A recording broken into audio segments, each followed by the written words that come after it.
और आइए सबसे पहले मुख्य पृष्ठ देख लेते हैं सभी राष्ट्रीय अखबारों की किन खबरों को खास तरजीह दी गई है। हम शुरुआत करेंगे दैनिक जागरण के साथ, जो सबसे बड़ी खबर देखने को मिल रही है और लगभग सभी अखबारों ने इसे समेटा है। सियासी घमासान बेलगाम, राहुल ने प्रधानमंत्री पर लगाया निजी भ्रष्टाचार का आरोप। ठीक इसी पर जनसत्ता अपने ठीक सेकेंड हेडलाइन पर लिखता है, राहुल पर भाजपा का पलटवार। और दूसरी तरफ इसी हेडलाइन के साथ दैनिक अमर उजाला लिखता है, राहुल गांधी का आरोप, मेरे पास मोदी के निजी भ्रष्टाचार के पुख्ता सबूत। दरअसल शीतकालीन सत्र में अब जबकि सिर्फ महज 2 दिन रह गए हैं, सत्ता पक्ष और विपक्ष के बीच समझौते की गुंजाइश भी लगभग खत्म हो गई है। और यही वजह है कि संसद से बाहर दोनों पक्षों के रुख पूरी तरह से आक्रामक देखने को मिल रही है। बुधवार को कांग्रेस उपाध्यक्ष राहुल गांधी ने विपक्ष के अन्य 15 दलों को इकट्ठा कर प्रधानमंत्री नरेंद्र मोदी पर सीधा हमला किया। उन्होंने कहा कि उनके पास प्रधानमंत्री के निजी भ्रष्टाचार की पूरी जानकारी है। और केंद्रीय मंत्री प्रकाश जावड़ेकर ने हालांकि प्रधानमंत्री का बचाव किया और कहा कि राहुल गांधी बेशक भूकंप की बात कह रहे हैं, लेकिन खुद उनके पैरों के नीचे से जमीन खिसक जाएगी। आपको बता दें कि जावड़ेकर ने कांग्रेस उपाध्यक्ष की मनोदशा पर ही सवाल खड़ा किया है और कहा कि वो बोलेंगे तो उनके पैरों के तले से जमीन खिसक जाएगी। दूसरी तरफ राहुल गांधी ने सीधे तौर पे बोला है कि मेरे पास पीएम के निजी भ्रष्टाचार की पुख्ता जानकारी है, मैं इसे संसद में रखना चाहता हूं, मुझे लोकसभा में बोलने दिया जाए। मेरे पास ऐसी जानकारी है जिससे नोटबंदी के फैसले का गुब्बारा फूट जाएगा। ये खबर देखने को मिल रही है। और दूसरी तरफ दैनिक भास्कर की एक बात करें तो यहाँ 10 शहरों में छापे 4.25 करोड़ के नए नोट जब्त, कल से 500 के नोट सिर्फ बैंक लेगा। कुछ ऐसी खबर जनसत्ता ने भी अपनी हेडलाइन में ली है कि जारी है छुपाकर रखे गए नए पुराने नोटों की बरामदगी। और अमर उजाला की अगर हम बात करें तो यूपी के इलेक्शन से जुड़ी खबर, लखनऊ की सरजमी पर आज बहेगी बदलाव की बयार। और दूसरी तरफ सीएम ने नोएडा को दी 4,357 करोड़ की योजनाओं की सौगात। ये अहम खबरें अखबार में देखने को मिल रही हैं मुख्य पृष्ठ पर। और इसके अलावा नोटबंदी पर संसद में जहां हंगामे का दौर थमने का नाम नहीं ले रहा, शीतकालीन सत्र के सिर्फ 2 दिन बचे हुए हैं, लेकिन पूरे सत्र में कोई कामकाज ही नहीं हो पाया है। लोकसभा और राज्यसभा दोनों सदनों में विपक्ष नोटबंदी पर सरकार को घेरने में लगा हुआ है और प्रधानमंत्री मोदी के बयान की मांग पर अड़ा रहा। हंगामे के चलते रोजाना संसद की कार्यवाही स्थगित हो जाती है और नतीजा कुछ भी नहीं निकलता। सत्ता पक्ष और विपक्ष एक दूसरे को घेरने में जुटा है। तो वही आज सुबह 9:30 बजे बीजेपी संसदीय दल की अहम बैठक होगी और इसके साथ ही विपक्षी दल भी इसी वक्त अपनी रणनीति को लेकर बैठक करने वाले हैं। शीतकालीन सत्र में आज और कल सिर्फ 2 दिन बाकी है। विपक्ष अड़ा है, विपक्ष के जवाब पर आज भी संसद में हंगामे के आसार हैं। शीतकालीन सत्र में आज और कल सिर्फ 2 दिन बचे हुए हैं। विपक्ष के रुख को देखकर लगता है कि इन 2 दिनों में भी संसद में कोई कामकाज नहीं हो पाएगा और संसद की कार्यवाही शुरू होने से पहले आज विपक्ष के नेता बैठक कर रणनीति तय करेंगे।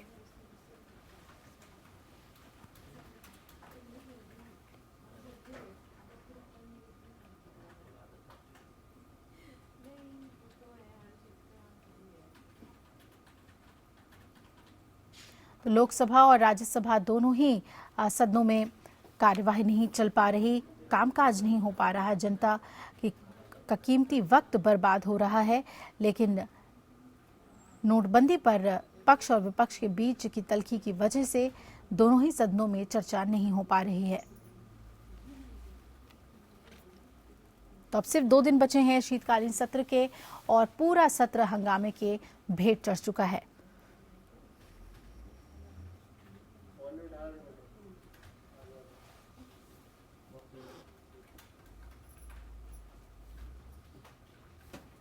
तो संसद में नोटबंदी के मुद्दे पर तकरार खत्म होने का नाम नहीं ले रहा। बुधवार को कांग्रेस नेता मल्लिकार्जुन खड़गे लोकसभा अध्यक्ष सुमित्रा महाजन पर नाराज नजर आए। उनका आरोप था कि सदन में उन्हें बोलने का मौका नहीं दिया जा रहा। सत्ता पक्ष और विपक्ष के बीच तीखी जुबानी जंग के बीच सदन की कार्यवाही बाधित हुई और आखिरकार इसे स्थगित कर दिया गया।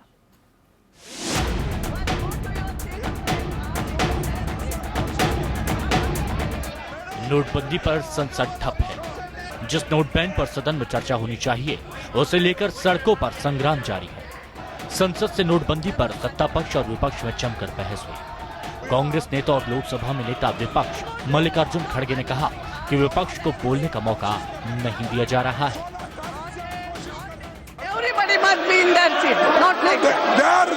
तो जाने दो ना, जब जाएंगे तभी बोलेंगे। देखिए, Let them go to the street. then how you allowed the BJD to talk? How you allowed them? How you allow? I want to ask. How you allow? This is unfair. When you are 16 तारीख से आप कोशिश कर रहे हैं। 16 तारीख से आप कोशिश कर रहे हैं। 16 तारीख से आप कोशिश कर रहे हैं। सिंगल डिबेट हो जाए, हम तैयार हैं। हर चर्चा के लिए तैयार। मल्लिकार्जुन खड़गे के बयान पर सरकार ने विरोध जताया। संसदीय कार्य मंत्री अनंत कुमार ने कहा कि नेता विपक्ष का लोकसभा अध्यक्ष की मंशा पर सवाल उठाना शर्मनाक है। बहुत अफसोस की बात है, it's a very sad day. The honourable leader of the opposition is challenging the honourable speaker. He has no business to challenge the speaker. He can not do that. Madam, it is very unfortunate regarding नोटबंदी। We are always ready for a discussion. Lok Sabha में नोटबंदी के बाद पुराने note बदलने के खेल पर स्टिंग ऑपरेशन का मुद्दा भी उठा। बीजेपी ने कहा कि इस स्टिंग के बाद उन दलों की पोल खुल गई है जो नोटबंदी का विरोध कर रही है। आज ये बेनकाब हो जाएंगे। जो कांग्रेस पार्टी कभी आजादी की लड़ाई में भाग ले रही थी, आज वो कांग्रेस पार्टी कमीशन एजेंट के रूप में पैसा बदलने का काम कर रही है। अब कैसे मुंह दिखाएंगे? आज समाजवादी पार्टी हो, बहुजन पार्टी, देश के 4 पार्टियों के 4 नेताओं ने जिस तरीके से एक कमीशन एजेंट के रूप में ब्लैक मनी को लेकिन ये सारा मैनेज किया हुआ है, क्योंकि बीजेपी कहीं नजर नहीं आ रही है स्टिंग ऑपरेशन में। विरोधी पार्टियों के एक एक आदमी पकड़ लिया। मुझे लगता है उनको पैसा वैसा बीजेपी के लोगों ने दे दिया होगा। 4 दिन की छुट्टी के बाद संसद के शीतकालीन सत्र के आखिरी हफ्ते की शुरुआत हंगामेदार। विपक्ष ने नोटबंदी पर जबरदस्त हंगामा किया। पीएम मोदी भी लोकसभा पहुंचे, लेकिन उनकी मौजूदगी का कोई असर नहीं दिखा। Bureau report, APN। और इधर लोकसभा में नेता विपक्ष मल्लिकार्जुन खड़गे स्पीकर सुमित्रा महाजन से नाराज नजर आए। उन्होंने कहा कि विपक्ष को नोटबंदी पर बोलने का मौका ही नहीं दिया जा रहा। सदन में जहां स्पीकर सांसदों को समझाती नजर आई, तो वहीं संसद के बाहर उन्होंने इस पूरे प्रकरण पर अपनी सफाई दी। तो मैंने कहा जो शांति से बैठे हैं, और उसमें भर्तृहरि मेहताब और कुछ लोग ऐसे थे कि ना उनकी पार्टी के लोग भी गहला करे, तो मैंने इसलिए जानबूझ के कहा मैं उनको बोलने देती हूँ। जो शांति से बैठते हैं, वो बोलना चाहते वो बोले। उसके बाद मैंने खड़गे जी का नाम भी लिया था और मैंने कहा था आप बोलो, लेकिन कम से कम आपके लोगों को अपनी सीट पे तो जाने के लिए बोलो। That was the only thing. होता है।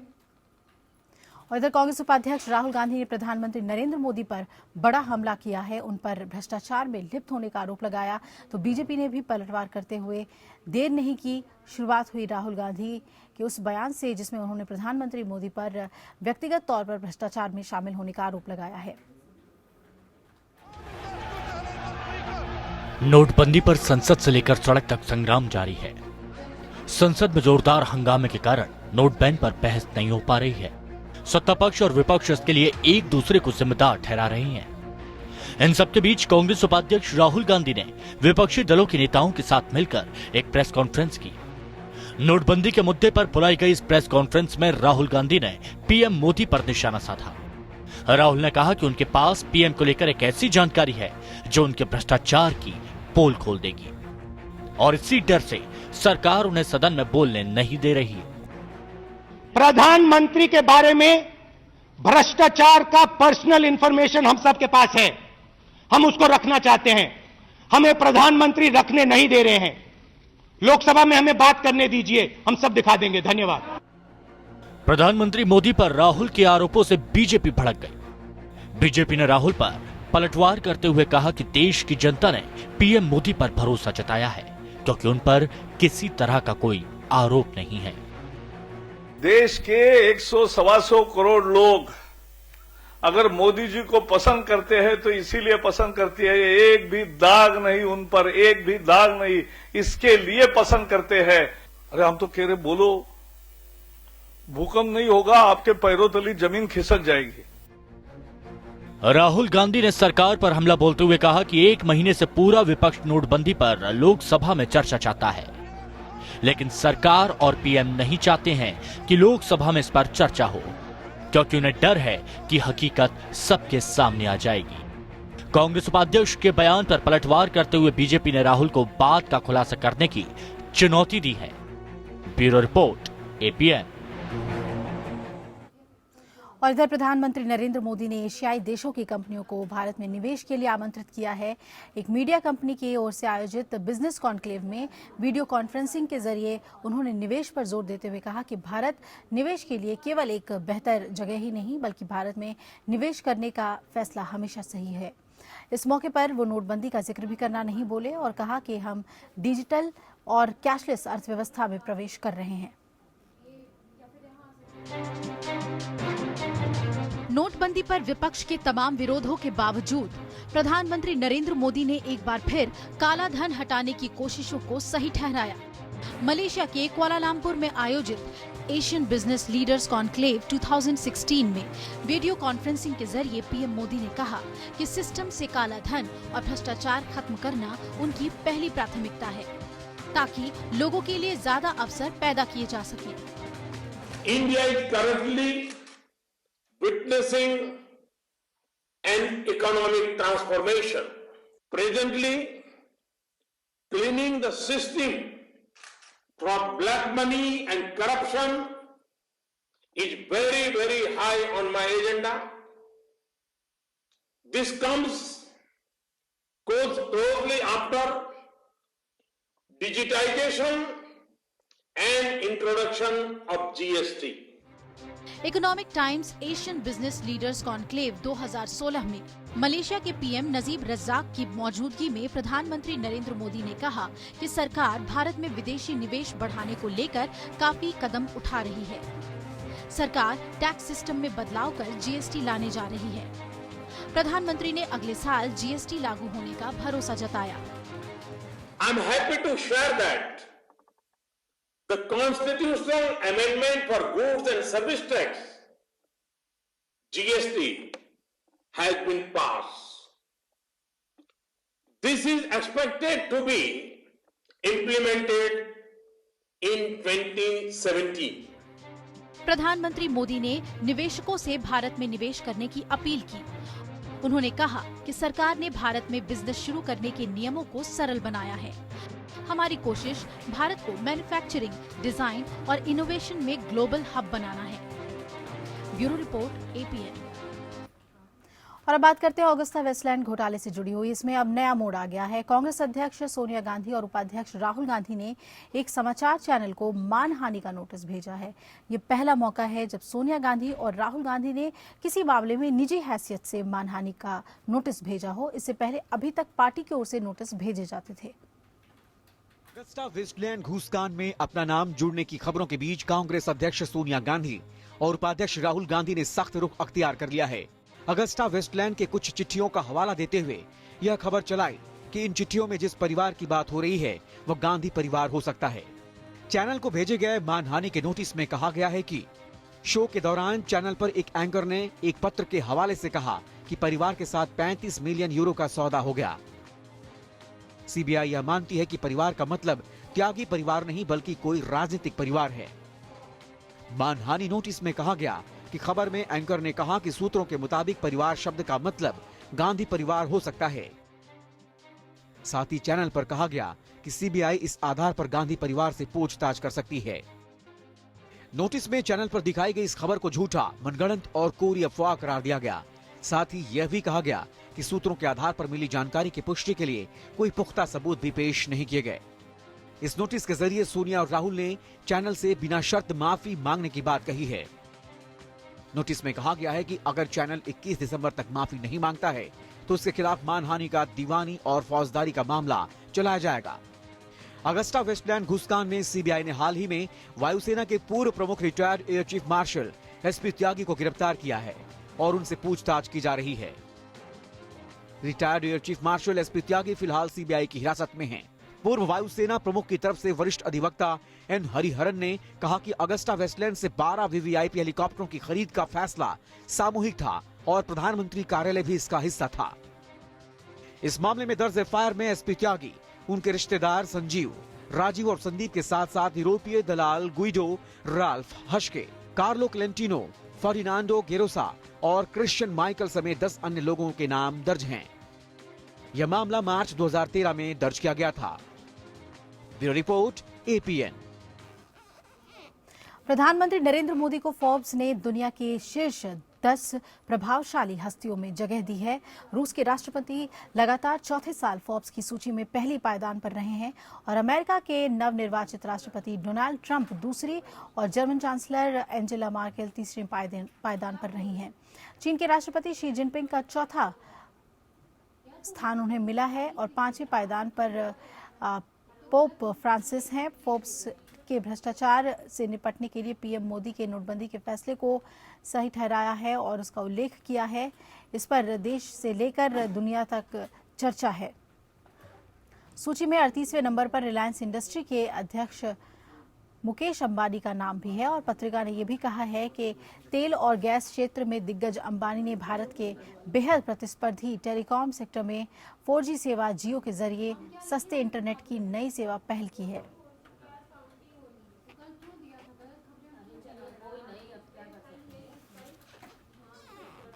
ये उत्तर प्रदेश की अहम खबरें देख लेते हैं। मुख्यमंत्री अखिलेश यादव हमीरपुर में बुंदेलखंड क्षेत्र के अलग अलग जिलों की 101 विकास परियोजनाओं का लोकार्पण और 57 परियोजनाओं का शिलान्यास करेंगे। मुख्यमंत्री आज बुंदेलखंड क्षेत्र के अलग अलग जिलों के लगभग 339 करोड़ रुपए की लागत से 101 विकास परियोजनाओं का लोकार्पण और लगभग 416 करोड़ रुपए लागत की 57 परियोजनाओं का शिलान्यास भी करेंगे। अखिलेश इस मौके पर हमीरपुर, महोबा और जालौन के लिए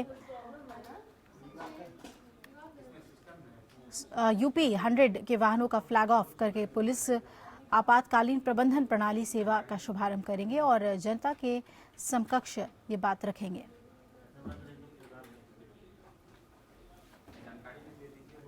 और आज संबोधन भी करेंगे।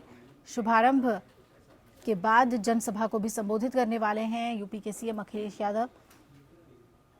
खुर्रम निजामी मेरे सहयोगी जुड़ रहे हैं हमारे साथ ज्यादा जानकारी के साथ। खुर्रम, क्या कुछ कार्यक्रम है आज सीएम का?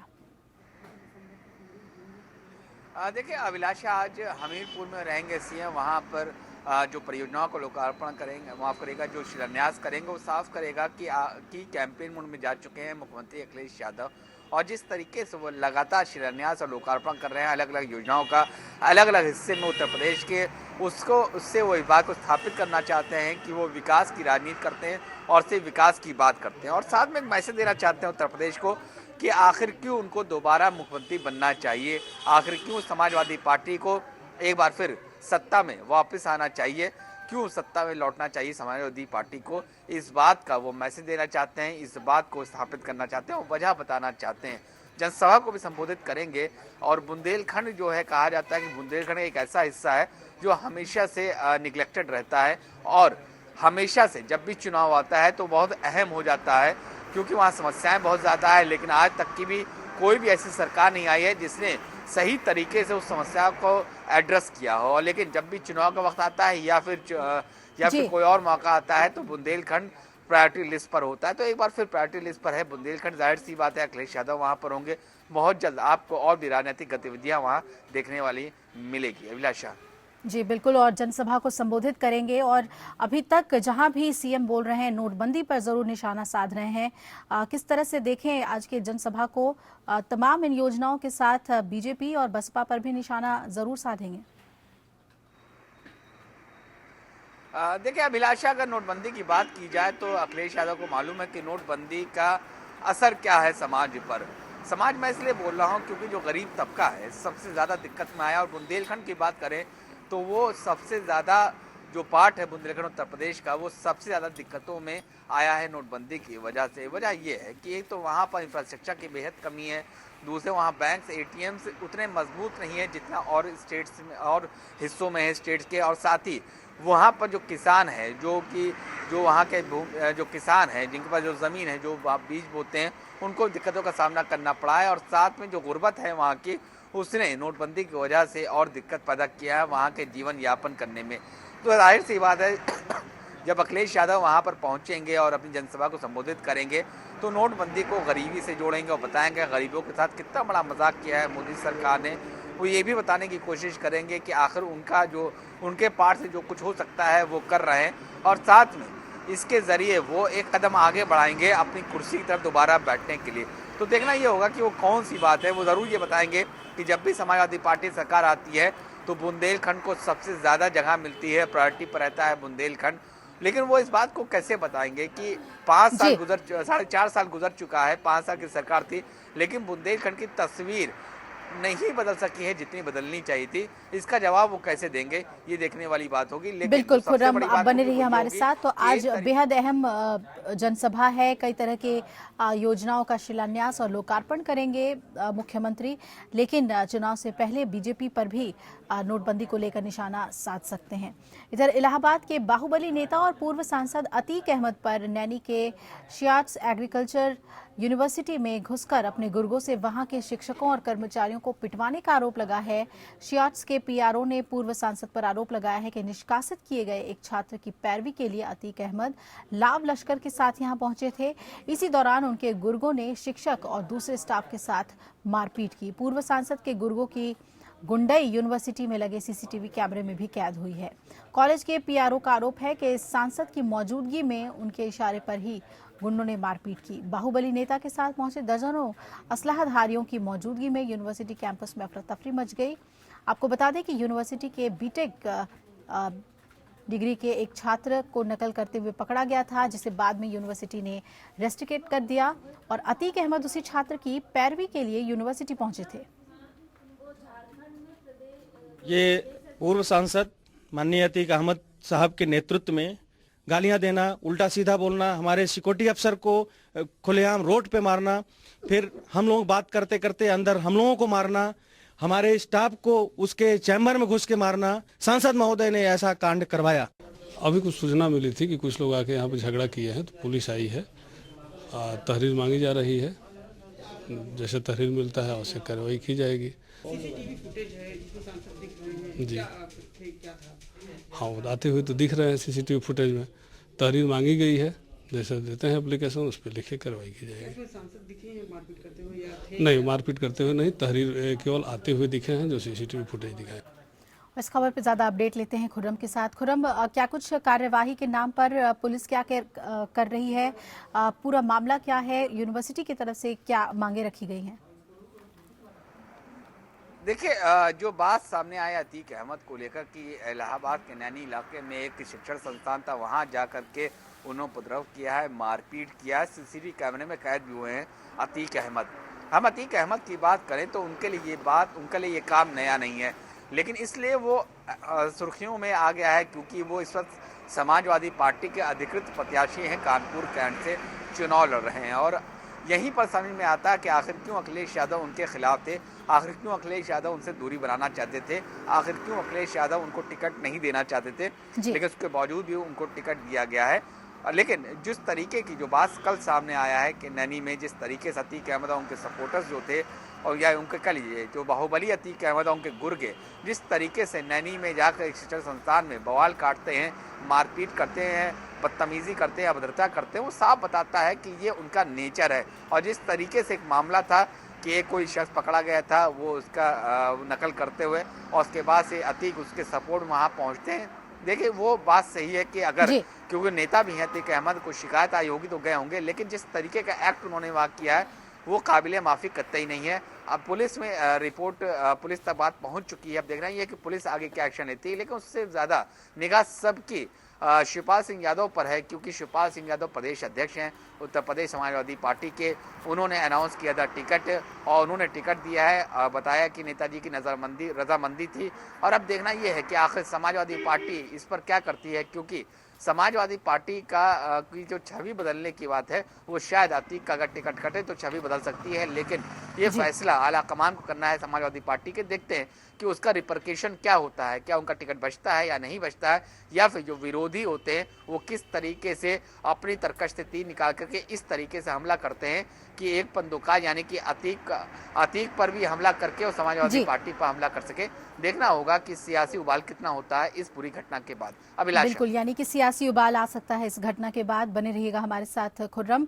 और इधर नोटबंदी की बात कर लेते हैं। आज 37वां दिन है नोटबंदी के। इतने दिनों बाद भी कैश के लिए देश कतारों में खड़ा है।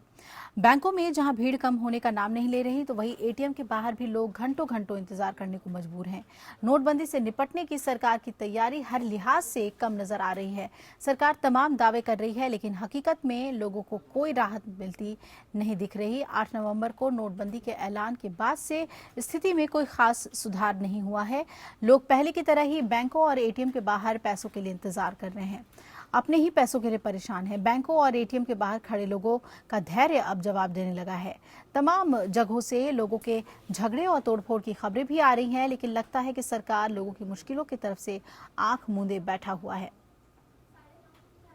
और आपको बता दें कि आज पुराना नोट चलने का भी आखिरी दिन है, यानी कि रात 12 बजे के बाद 500 के पुराने नोट आप नहीं चला पाएंगे। सरकार ने जरूरी सेवाओं जैसे सरकारी अस्पताल, दूध का बूथ और दवा दुकानों पर पुराना 500 का पुराना नोट चलाने की अवधि 15 दिसंबर तक बढ़ा दी थी।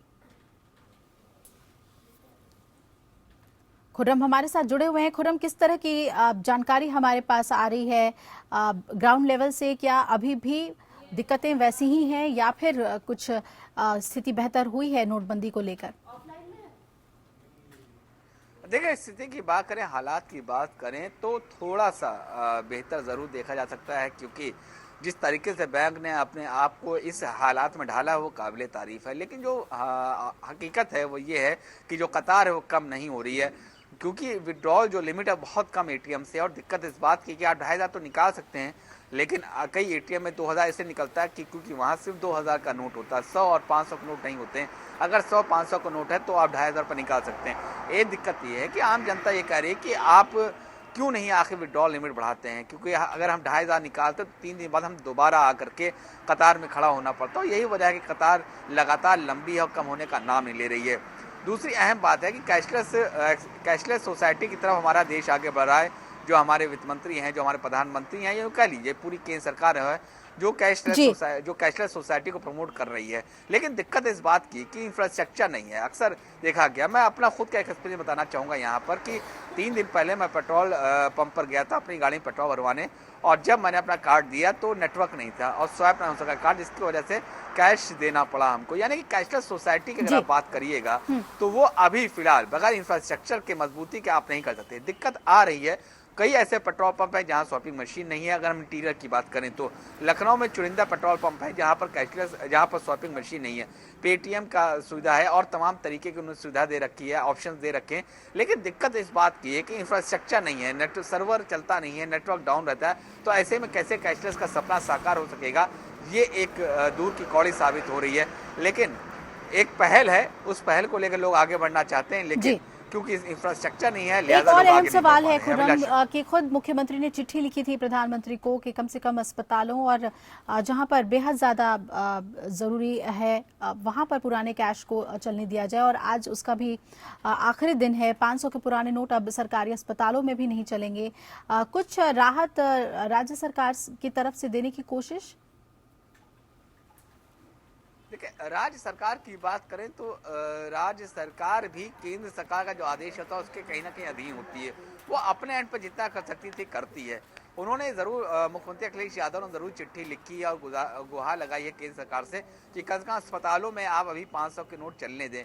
लेकिन दिक्कत जो सबसे बड़ी है वो ये है कि जिस तरीके से करप्शन सामने आया है, जिस तरीके से ज़रूरतमंदों का इस्तेमाल किया जा रहा है, अपने ब्लैक को व्हाइट करने में वो एक बड़ी दिक्कत है का सबब बन चुका है। तो ऐसे में मुख्यमंत्री अखिलेश यादव ने जरूर चिट्ठी लिखी। अब देखना ये होगा कि केंद्र सरकार उस पर क्या करती है, क्योंकि आज के बाद से 500 नोट चलना बंद हो जाएंगे। अगर आज कोई ऐसा कमांड आ जाता है या कोई ऐसा डायरेक्टिव आ जाता है केंद्र सरकार तरफ से तो थोड़ी राहत मिल सकती है। लेकिन जो सबसे बड़ी दिक्कत है वो ये है, उसका ये है कि आप स्वाइपिंग मशीन नहीं है अस्पतालों में और शॉपिंग और कार्ड्स होते नहीं गरीबों के पास। उससे बेहतर है कि अगर वहाँ पर एक्सचेंज काउंटर खोल दिया जाए, जो गरीब है वो अपना पर्चा लेकर आए और वहाँ पर उनका रुपया एक्सचेंज हो सके तो ज़्यादा बेहतर होगा। ये तरीके वो प्रोसेस भी चलता रहेगा और साथ ही में जो ये कानून है कि आप 500,000 नोट तक बिल्कुल बंद हो जाएंगे, चलन से बाहर हो जाएंगे, तो उस पर भी अमल किया जा सकता है। अभिलाषा। चलिए खुर्रम, बहुत बहुत शुक्रिया आपका तफसील से हमें जानकारी देने के लिए।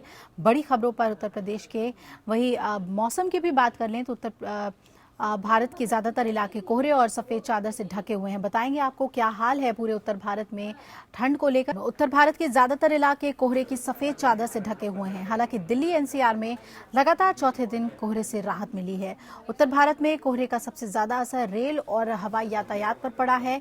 कोहरे की वजह से 22 ट्रेनों का परिचालन रद्द कर दिया गया है और 46 का समय बदल दिया गया है। वहीं करीब 70 ट्रेनें देरी से चल रही हैं और रद्द होने वाली ट्रेनों में भुवनेश्वर राजधानी, अर्चना एक्सप्रेस, शहीद एक्सप्रेस, पूर्वा एक्सप्रेस, मड़ुआडीह एक्सप्रेस, संपूर्ण क्रांति एक्सप्रेस और महाबोधि एक्सप्रेस शामिल हैं। अन्य शहरों में कोहरे के कारण दिल्ली के आईजीआई एयरपोर्ट पर भी हवाई यातायात प्रभावित हुआ है। बुधवार को दिल्ली से उड़ान भरने वाली 9 फ्लाइटें रद्द की गई हैं, जबकि 20 से ज्यादा फ्लाइटें 15 मिनट की देरी से उड़ान भरी। प्रवक्ता ने बताया कि किसी भी विमान के रद्द होने के कारण दिल्ली का मौसम नहीं था। उत्तर प्रदेश में 8.2 डिग्री सेल्सियस तापमान के साथ इटावा राज्य का सबसे ठंडा स्थान रहा और बिहार में कुछ स्थान पर ठंड की स्थिति बेहद गंभीर बनी हुई है। सर्द हवाओं की वजह से यहाँ गलन बढ़ी हुई है। कहाँ जा रहे हैं? हम सर कोलकाता जा रहे हैं। ट्रेन कितने घंटे लेट है? 6 घंटे लेट है। कौन सी गाड़ी का नाम? तूफान मेल। कोई कारण बताया लेट होने का? नहीं सर, अभी भैया पता करके आए थे ना, तो वो नहीं पता, हमें तो कुछ पता नहीं, हम तो यहीं पे खड़े थे बस।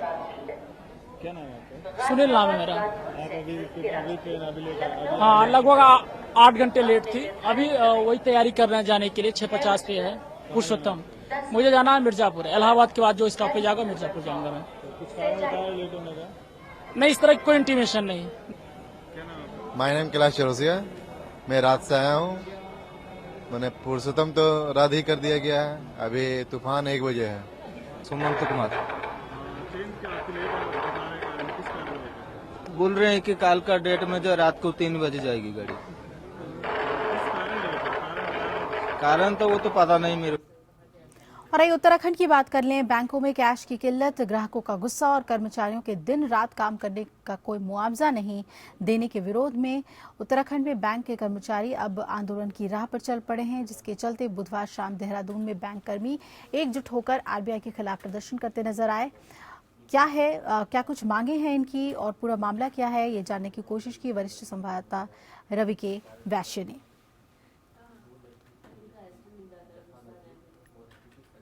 नोटबंदी को लेकर जिस तरीके से आम जनता पहले परेशान थी और लगातार एटीएम में लग के लाइन में लग के वापस आ जा रही थी, देहरादून में नोटबंदी के बाद बहुत बुरा हाल है। एटीएम खराब पड़े हुए हैं, लोग जाते हैं एटीएम और वापस लौट आते हैं जिधर जाते हैं। मतलब 85% जो एटीएम है देहरादून के पूरी तरीके से खराब है। कैश नहीं पहुंच रहा है बैंकों में, तो एटीएम में भी कैश नहीं पहुंच रहा है और कैश नहीं पहुंचने के चलते लोगों के सामने भारी आर्थिक दिक्कत आ रही है, जिसके चलते जो बैंक एम्प्लॉइज यूनियन है उसके साथ भी जो बैंक के कस्टमर हैं वो भारी दिक्कत का सामना कर रहे हैं। लोग उनसे गाली गलौज करते हैं, कैश क्यों नहीं आया पूछते हैं। तो इस तरीके की काफ़ी दिक्कतों का सामना करते हुए और रिजर्व बैंक जो है उन्हें बार बार कहता है कि हाँ कैश पहुंच जाएगा, बावजूद इसके बैंकों में कैश नहीं पहुंच रहा है। कैश की भारी किल्लत है और जो कैश ना आने के चलते जो कस्टमर और जो एक ग्राहक और जो एक बैंक का रिलेशन था वो बिगड़ रहा है कहीं ना कहीं। तो उत्तराखंड जो बैंक एम्प्लॉइज एसोसिएशन है उन्होंने प्रदर्शन किया बुधवार की शाम को और बहुत ही अपनी मांगों को लेकर खासतौर पे रोष व्यक्त किया और रिजर्व बैंक ऑफ इंडिया से ये मांग की है कि जो बैंक एम्प्लॉइज हैं जो नोटबंदी के बाद से 34 दिन से लगातार 12-12 घंटे 10-10 घंटे काम कर रहे हैं, उनको ओवर टाइम कर रहे हैं, उनको कोई भी किसी भी तरीके का सरकार की तरफ से मुआवजा नहीं मिल रहा है, तो उस मुआवजे की बात कर रहे हैं। साथ ही बैंक कर्मी सुरक्षा संबंधी मांग भी कर रहे हैं ताकि बैंक एम्प्लॉइज को सुरक्षा दी जाए, ताकि जो पैसा ना नहीं पहुंच रहा है बैंकों में। और रवि, बहुत बहुत शुक्रिया आपका तफसील से हमें जानकारी देने के लिए। और आइए झारखंड का रुख कर लेते हैं। आज झारखंड की क्या कुछ खबरें हैं ये जानते हैं रांची में मौजूद हमारे संवाददाता रफी सामी से। रफी, क्या कुछ बड़ी खबरें आज?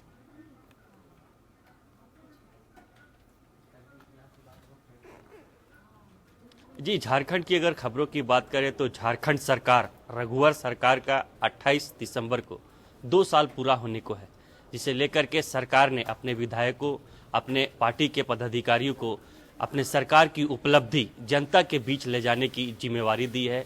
इन 2 साल के रघुवर सरकार के कार्यकाल की उपलब्धि जनता के बीच ले जाया जाएगा, जिसमें जनता को बताया जाएगा कि रघुवर सरकार ने अब तक झारखंड के लिए और झारखंड की जनता के लिए क्या कुछ पहल किया है, क्या कुछ योजनाओं को धरातल पर लाया है, क्या कुछ योजनाओं की शुरुआत करने जा रही है, जिसको लेकर के पूरी तैयारी जोर शोर से की जा रही है। पार्टी के जितने विधायक हैं अपने अपने विधायकी क्षेत्र में जनता से रूबरू होंगे, पार्टी के जितने पदाधिकारी हैं बीजेपी के वो अपने जनता से रूबरू होंगे और झारखंड सरकार के 2 साल की उपलब्धि को जनता के बीच पहुंचाएंगे, बताएंगे, ताकि जनता जान सके कि झारखंड में रघुवर सरकार ने जब से सत्ता पे आसीन हुए हैं तब से उन्होंने क्या कुछ किया है और जनता के योजनाओं के लिए, जनता की सुविधाओं के लिए क्या कुछ धरातल पर लाया है, जिसको लेकर के पूरी जोर शोर से तैयारी की जा रही है। 28 दिसंबर को झारखंड सरकार का 2 साल पूरा होना है। इससे पहले ही पूरी तैयारी लगातार जोर शोर से की जा रही है पार्टी स्तर पर, सरकार स्तर पर।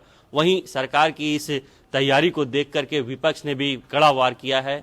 विपक्ष का भी मानना है कि जिस तरह से झारखंड सरकार 28 दिसंबर को अपने 2 साल का कार्यकाल पूरा करने जा रही है और जनता के बीच अपने कार्यकाल की उपलब्धि बताने जा रही है, विपक्ष भी झारखंड सरकार की त्रुटियों को जनता के सामने रखेगी और जिस तरह से झारखंड में अशांति फैली है, जिन जिन मुद्दों से सरकार के जिन पहल के मुद्दों से उन्हें जनता के सामने फिर से रखा जाएगा और वाकिफ किया जाएगा। तो लगातार तैयारी चल रही है। वहीं अगर हम दूसरी खबरों की बात करें तो झारखंड में जिस तरह से झारखंड प्रदेश कांग्रेस कमेटी की अंतरकलह शुरू हुई, नवगठित कमेटी सुखदेव भगत के अध्यक्ष में जो बनाई गई, उसके बाद से जो अंतरकलह शुरू हुई वो रुकने का नाम नहीं ले रहा है। पार्टी में सुखदेव भगत से नाराज जो गुट है, विधायक इरफान अंसारी, विधायक मनोज, उन लगातार आंदोलन करते चले आ रहे हैं और लगातार एक ही बात को लेकर के अड़े हुए हैं कि झारखंड में जब से सुखदेव भगत ने झारखंड प्रदेश कमेटी की कमान संभाली है, अध्यक्ष पद पर आसीन हुए हैं, तब से झारखंड पार्टी राज्य में बैकफुट पर जा रही है। पार्टी का सीट घटा है, पार्टी की सदस्यता नहीं बढ़ रही है। बिल्कुल, तो बहुत बहुत शुक्रिया रफी आपका पूरी जानकारी हमें देने के लिए। और आइए अब महाराष्ट्र की बात कर लें तो कल दूसरे चरण का नगर पालिका चुनाव संपन्न हुआ महाराष्ट्र में और दूसरे चरण में लातूर और पुणे जिले के 14 नगर पालिकाओं के 324 सीटों के लिए 1326 उम्मीदवारों की किस्मत बैलेट बॉक्स में बंद हो गई है। मतदान संपन्न होने के बाद आज वोटों की गिनती जारी है और आपको बता दें कि पहले चरण में बीजेपी ने जीत हासिल कर ली थी। अब देखना दिलचस्प होगा कि क्या इस बार भी बीजेपी के सिर जीत का सेहरा सजता है या फिर विपक्ष को जीत मिलती है। दिवाकर हमारे साथ जुड़ रहे हैं। दिवाकर, आज काउंटिंग है, क्या लग रहा है, किसका पलड़ा भारी दिख रहा है?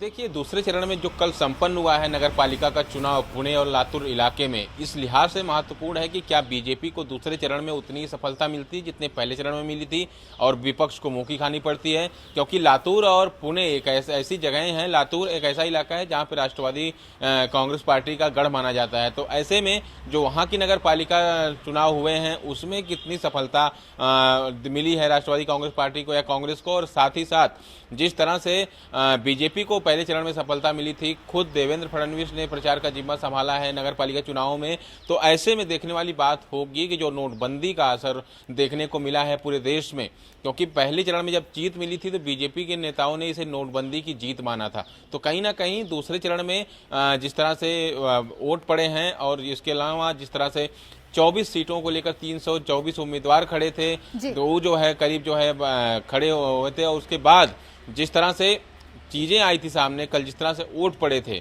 शुरुआती जो वोट थे वो काफी कम थे, दोपहर तक 28% के आसपास वोट हुआ था, लेकिन शाम को उसमें तेजी आई थी। तो कहीं ना कहीं जो वोट पड़े हैं और ऐसे में जब आज रिजल्ट आएंगे तो देखने वाली बात होगी कि क्या जनता ने एक बार फिर से बीजेपी पर भरोसा जताया है, क्या नोटबंदी के साथ है जनता। हमारे साथ दिवाकर। और इधर कॉमेडियन कपिल शर्मा की मुश्किलें फिर बढ़ सकती हैं। कपिल शर्मा के खिलाफ कल मुंबई के वर्सोवा पुलिस स्टेशन में पर्यावरण को नुकसान पहुंचाने और मैंगो ग्रोव्स को काटने को लेकर एफआईआर दर्ज हुई है। इससे पहले उनके खिलाफ ओशिवारा पुलिस स्टेशन में बीएमसी ने अवैध निर्माण करने को लेकर एफआईआर दर्ज कराई थी, जिसका मामला इस वक्त मुंबई हाईकोर्ट में चल रहा है। वर्सोवा पुलिस स्टेशन में एफआईआर दर्ज होने के बाद मुंबई पुलिस ने जांच शुरू कर दी है और उम्मीद जताई जा रही है कि पुलिस कपिल के खिलाफ समन भी जारी कर सकती है।